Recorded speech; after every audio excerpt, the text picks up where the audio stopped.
주님을 사랑하면 세상이 감당 못하는 사람이 된답니다. 여러분 이 말씀을 믿으십니까?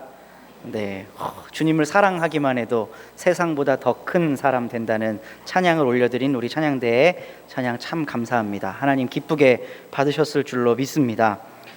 우리 옆에 사람과 이렇게 한번 인사해 보면 어떨까요? 축복하면서 인사하는 겁니다. 축복이 아니라고 생각하셔도 어쩔 수 없습니다. 축복입니다.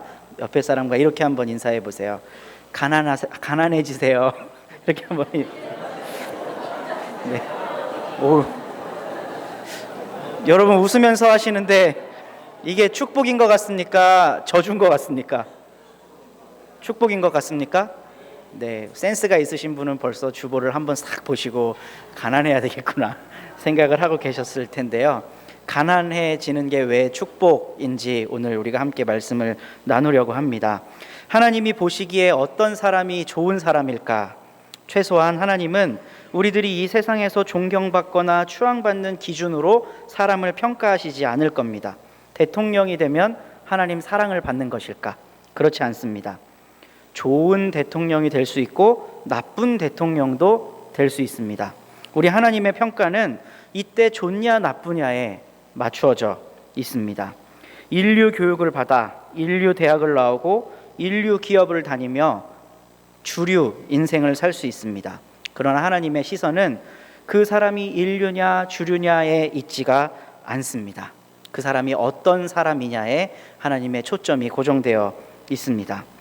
우리 여전도 회원님들이 만나는 자리는 항상 대화와 웃음이 풍성합니다. 심지어 먼 길 장례식장을 떠날 때도 봉고차 안에서 얼마나 재밌게들 이야기를 하시는지 여전도 회원님들의 장점은 이야기를 참 잘하신다는 겁니다. 근데 만나서 무슨 얘기들 하십니까? 자랑할 게 있다면 무엇을 자랑하십니까? 자녀가 높은 자리에 올라간 것으로 서로를 평가하십니까? 아니면 가지고 있는 재물로 사람을 평가하십니까? 아니면 미모로 평가하십니까? 하나님은 그런 기준을 애초에 가지고 계시지 않습니다. 그런 기준들은 사람이 만든 기준입니다. 하나님은 어떤 기준을 가지고 사람을 보시느냐 하면 얼마만큼 하나님을 의지하느냐의 기준을 갖고 사람을 보십니다. 이 사람이 얼마나 재물이 많냐, 얼마나 미모가 출중하냐, 얼마나 사회적 지위가 높느냐로 우리를 평가하시지 않습니다. 얼마만큼 하나님을 의지하느냐 이 기준을 가지고 우리를 평가하십니다. 오늘 우리가 읽은 성경 말씀은 하나님을 의지한 한 여인에 대한 이야기입니다. 바로 자신의 전 재산을 바친 과부 이야기입니다. 전 재산이래야 몇천 원, 많이 쳐줘봐야 몇만 원 되지 않는 작은 돈일 수 있습니다. 그런데 이 과부가 바친 돈은 물질의 개념을 초월합니다. 단순한 돈의 의미를 넘어서는 것입니다. 구약 성경에는 가난에 대한 참 많은 구절이 등장합니다. 하나님 나라에 속한 백성들은 가난한 자들을 책임졌어야 했는데 그 이유는 자신들의 과거가 바로 가난했던 존재였기 때문입니다. 이스라엘 백성들의 애굽에 살던 시절을 한번 생각해 보십시오. 아무것도 의지할 것 없는 노예 신세였습니다. 거기서 탈출해서 좀 좋은 세상으로 가나 했더니 40년 동안 광야에 살게 됩니다. 이 광야의 삶은 또 어떻습니까? 광야에서 살던 많은 사람들이 아이고 차라리 애굽이 좋았는데 라고 말할 정도로 척박한 곳이었습니다. 약 500년 가까운 시간을 가난하게 산 백성이 바로 이스라엘 백성입니다. 그리고 하나님이 마침내 그 가난을 벗겨주셔서 가나안 땅을 선물로 주시고 그곳에서 경작하며 먹고 살게 하신 것이 은혜입니다. 이 은혜는 이스라엘 백성이 어떤 자격이 있어서 주어진 것이 아니라 하나님이 당신의 백성에게 거저 주신 것입니다. 예수 그리스도의 구원의 은혜가 우리들에게 주어진 것과 꼭 같은 이치입니다. 그들이 잘나서 가나안 땅을 얻은 것이 아닙니다. 전적으로 하나님의 선택과 의지에 의해서 이스라엘 백성은 가나안 땅을 선물로 받았습니다. 그리고 하나님은 그들에게 법을 주십니다. 너희가 열심히 한 해 동안 경작해서 거기서 나는 소산으로 너희도 먹고 너희 무리 중에 가난한 자를 없게 해라. 소득의 10분의 1을 여호와께 바쳐서 고아와 과부와 나그네를 돌아보라 라고 하나님이 말씀하십니다. 왜냐하면 너희가 과거에 나그네 였던 그 기억을 한번 깊이 해보아라. 그럼 내가 왜 이렇게 이야기하는지 알 것이다 하고 이스라엘 백성들에게 요구하십니다. 500년 동안 가난을 경험한 이스라엘은 오직 의지할 분은 하나님 한 분뿐임을 배워야만 했습니다. 그리고 이것이 이스라엘이 가진 야훼 신앙의 핵심입니다. 우리는 오직 스스로 계신 하나님 한 분만을 의지합니다 라고 하는 이 이스라엘 백성들의 고백이 기나긴 바벨론 포로기를 버티게 했고, 오랜 시간 동안 나라를 잃었음에도 이스라엘의 신앙적 정체성을 지키게 한 원동력이 되었습니다. 그런데 오랜 시간이 흘러 예수님 시대의 이스라엘, 그 이스라엘의 중심 도시인 예루살렘은 많은 것이 변해 있었습니다. 요세푸스라고 하는 역사학자는 예수님 당시 예루살렘의 풍요로움에 대해 기술합니다.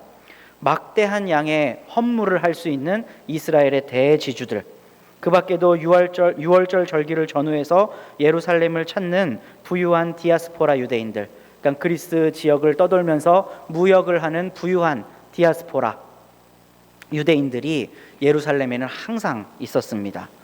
그들이 헌물을 하기 때문에 예루살렘엔 늘 재물이 넘쳐났습니다.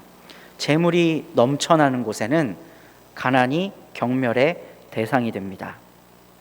재물이 넘쳐나는 그곳에서는 가난이 경멸의 대상이 됩니다. 작은 것을 경멸하는 태도, 우리는 오늘 말씀을 통해 확인할 수 있었습니다. 이스라엘의 종교 지도자들은 헌금통에 누가 얼마를 넣나를 고민하며 보는 사람들이었습니다. 묵직한 소리가 쿵 하고 나면 박수치고요, 땡그랑 소리 나면 에이 하는 사람들이 바로 이스라엘 종교 지도자들, 예루살렘 주위에서 부유하게 살던 사람들의 행태였습니다. 재물이 넘쳐나는 그곳에 가난은 경멸의 대상이 되어 있었던 것입니다. 오늘날 우리들 역시 물질의 풍요 속에 살고 있습니다. 1950년대, 60년대 정말 힘겹게 이 땅을 일구어오신, 이 자리에도 아마 계실 것으로 알고 있는데요, 많은 분들의 수고와 그 피땀 위에 대한민국이라는 나라가 세워졌습니다. 그리고 우리들 세대는 부족함 없이 풍요를 누리며 살고 있습니다. 그래서 때로는 가난한 것이 부끄러움이 되고 어떤 때는 경멸의 대상이 되기도 합니다. 하지만 하나님께서 주시는 복은 우리가 아까 고백한 것과 같이 가난해지세요, 가난해질 때 우리 가운데 임하게 됩니다. 풍요 속에 살고 있지만 우리의 추구, 우리의 방향은 가난이어야만 합니다. 이때 추구하는 가난은 단순히 물질적 가난을 이야기하지 않습니다. 물질적인 가난을 훨씬 뛰어넘습니다. 500년 동안 이스라엘이 가난한 상태일 때 이들이 누구만 의지할 수 있었다고 했죠? 하나님만 의지할 수 있었습니다. 가난이라고 하는 것의 구약 성경적 의미는 하나님만 의지할 수밖에 없는 상태를 의미합니다. 그러니까 단순히 물질이 없다거나 인복이 없다거나 이런 것 때문에 가난하다고 한 게 아니라 아무것도 의지할 것이 없어서 오직 하나님밖에 의지할 분이 없을 때 그 상태를 가난이라고 이야기를 합니다.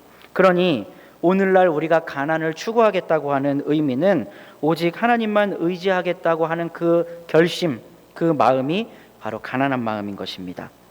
하나님, 재물을 의지하지 않겠습니다. 사람을 의지하지 않겠습니다.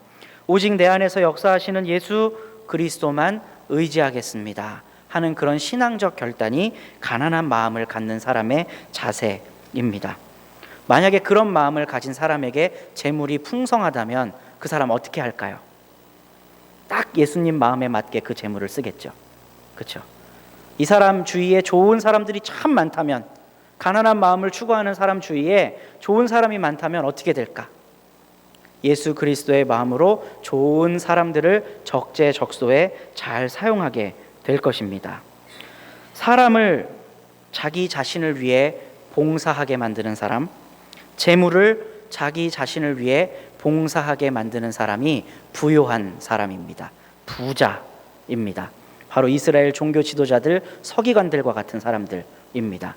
그런데 이것은 제 것이 아닙니다. 저는 이것 의지하지 않습니다. 오직 하나님만 의지합니다 라는 그 마음의 자세로 내가 가진 모든 것을 하나님의 마음을 시원케 해드리는 데 사용하는 사람이 바로 가난한 사람입니다. 오늘 우리가 말씀 속에서 만난 이 과부, 이 여인이 바로 그런 가난한 마음을 소유한 사람인 것 같습니다.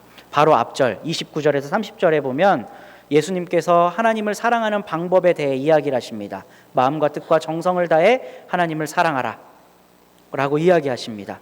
바로 이 여인이 가지고 있는 마음을 예수님이 미리 앞당겨서 하신 말씀이 아닌가 싶습니다. 이 여인은 하나님을 사랑하는 마음, 하나님만 의지하고자 하는 마음이 훨씬 더 컸기 때문에 손에 든 작은 것에 연연해하지 않고 그것을 하나님께 기쁘게 드릴 수 있었습니다. 예수님께서 보신 지점이 바로 그 지점입니다.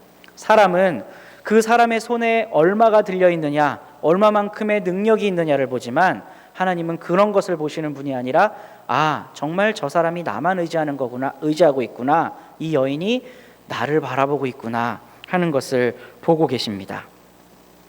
그런 사람들은 이런 신앙의 고백을 합니다. 사도 바울이 했던 고백인데요.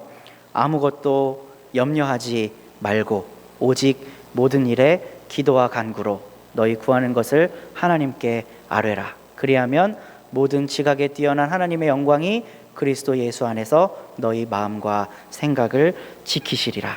오직 하나님만 의지하는 사람이 할 수 있는 신앙의 고백입니다. 그리고 이런 고백하시라고 오늘 이 자리에 모인 모든 예배자들과 이 여전도 회원분들께 권면드립니다.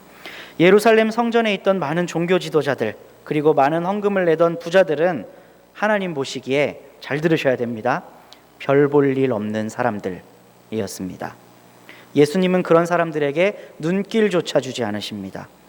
예수님은 이런 사람들로부터 제자들의 시선을 확 돌려서 한 과부에게로 향하십니다. 이 과부는 가난했고 사람들의 눈에는 아무런 가치도 없어 보이는 사람이었지만 그녀 안에 하나님에 대한 사랑이 생동하고 있었고 하나님을 의지하고자 하는 그 마음이 가득 차 있었습니다.